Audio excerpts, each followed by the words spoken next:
Yes everyone, thanks for tuning into another video. As I always say, it's a pleasure, and as I always say, if you get any value from the video, please feel free to like and subscribe, and if you've got any thoughts or questions or comments, you can leave them in the comment section down below. And in today's video, I'm going to be talking about traveling, or how to travel with biologics. So if this is your first time coming across my channel, I currently take adalimumbab, or you might know it as humira, for psoriatic arthritis. And of course, when it comes to this type of medication, you need to store it at a certain temperature. So in my case, it's between 2 to 8 degrees Celsius. So if you're traveling, obviously this can potentially be problematic. Now, I've gone traveling a few times since taking biologics, and I just wanted to talk about my process and the things that I've taken into consideration when traveling with them and how I've dealt with this situation.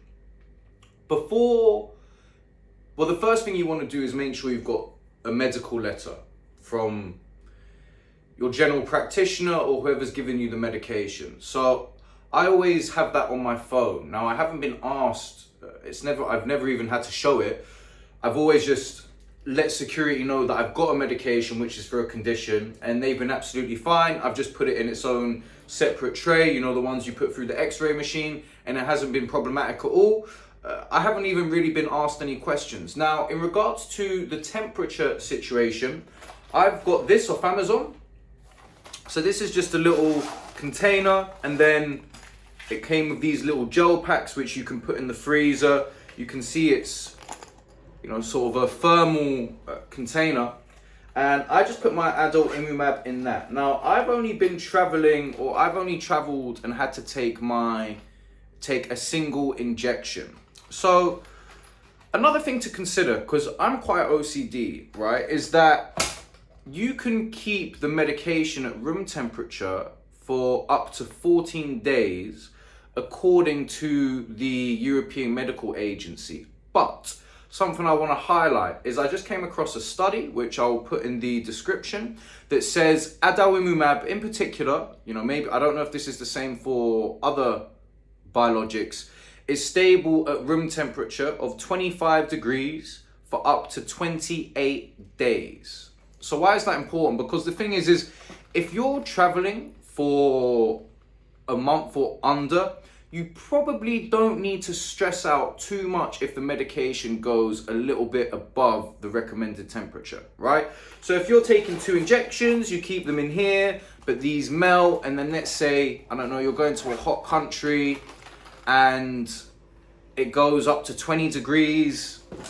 The thing is it's probably going to be all right for around 4 weeks. Something else that I've done in order to sort of avoid any problems is I typically take my injections every second Wednesday. So I take it on a Wednesday every 2 weeks, but sometimes I'll move that day around. So recently I was in Colombia and I left on a Tuesday. I would have been due to take my injection the following day, but I just took it on the Monday just to make things easy. And there's no problems of doing that from what I understand. But obviously you want to check with your medical professional. Now, here's the thing. If you're going for a really extended trip, obviously this is where things may get a little bit complicated. But this is the recommendations that I've had from my research and what I will do once I go on longer trips. So of course, you still want to have this. Another thing you want to do is have a thermometer. Now, I've got loads of thermometers because I keep them in the fridge.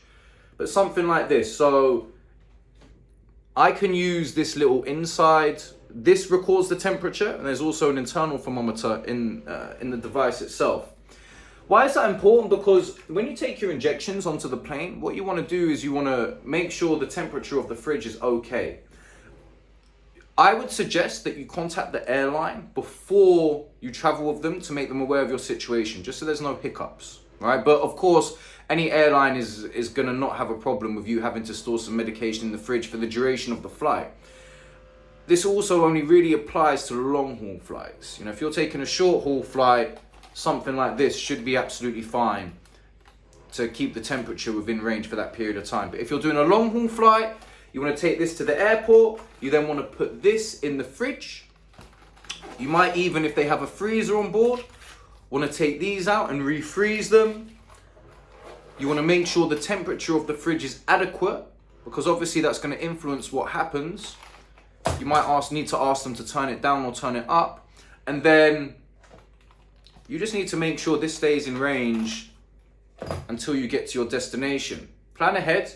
Make sure wherever you're staying, whether that's an Airbnb, a hotel, or hostel, make sure they have a fridge. Make them aware of their situation, of your situation, so there's not any problems of storing the medication. Because for me, I need this to be as smooth as possible. I can't go back to being in pain all the time, right? But as I said, according to the study, which I'll put in the notes below, it's stable up to a month.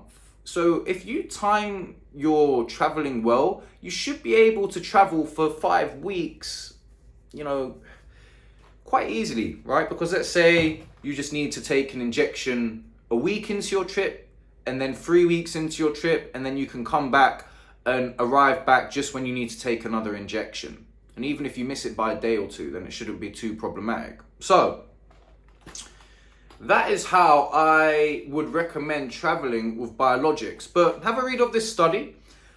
So you want to get one of these. I just bought this off Amazon. I think it was like 20 quid. There wasn't a particular reason I bought this. It was just one with really high reviews. So you want to buy this. You want to make sure that you've got your medical letter.